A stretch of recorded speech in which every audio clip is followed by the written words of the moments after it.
Hi guys! Ayan, ito yung day 7 namin. Tara kape. Walang tasa baso. Ma, kape na ma. Ayan, magluluto na si mother. Huwag ka, nakababoy kami ngayon. Alam nyo ba kung magkano ang kilo ng baboy dito? Magkano ang kilo ma? 420? 420.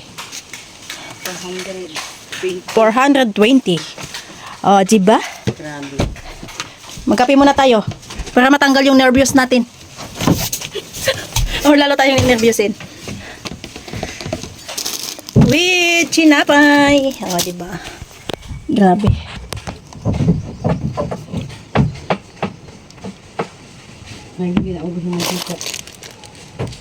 Ginaubos na inom. So, ayan. Ang gagawin na lang ay bintana at pinto. Ito yung pinto. Yung pusa kung tuwang-tuwa. O, di ba? Nagkaroon sila ng labahan na libre. Kaso walang sampayan. Gumawa kayo ng sampayan. O guys, mayroon na kaming libreng tubig. Dinala pa talaga nilang mga labahin dito. Kalamansi namin hindi pa natanim. Baka bukas pa yan itatanim. Ayan guys, nakasalang ng aming ulam. Magninilagang baboy for today's menu. Luto na ang aming ulam.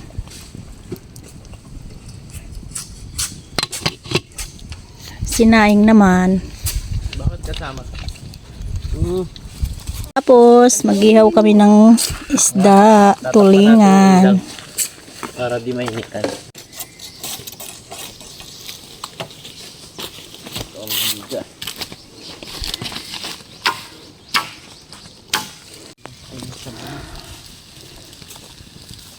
Mabilad natin.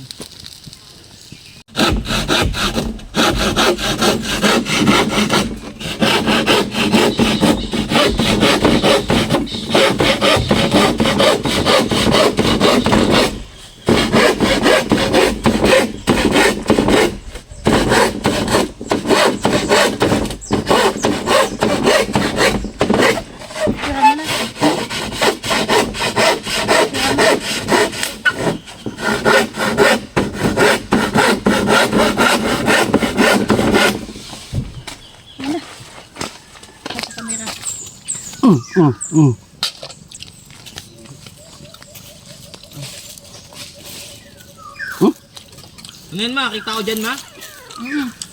Ayos ah.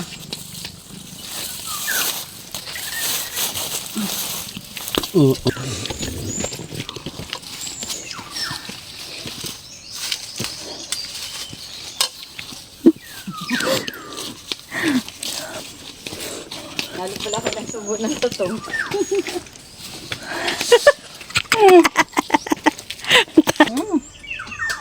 Baral. Makni si Dave dun, no? Ilang ay?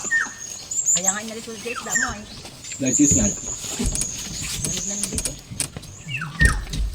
Hilaw yung ano? Buti nakakuha ko na sa maganda-ganda. Saging.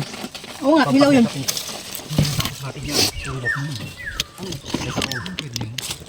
Dalawang maganda. At ganito yung baboy. Tigas pa. Unat.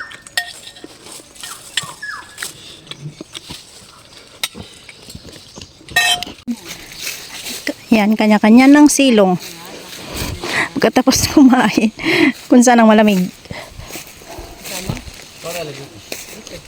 Hindi. Bababa yun.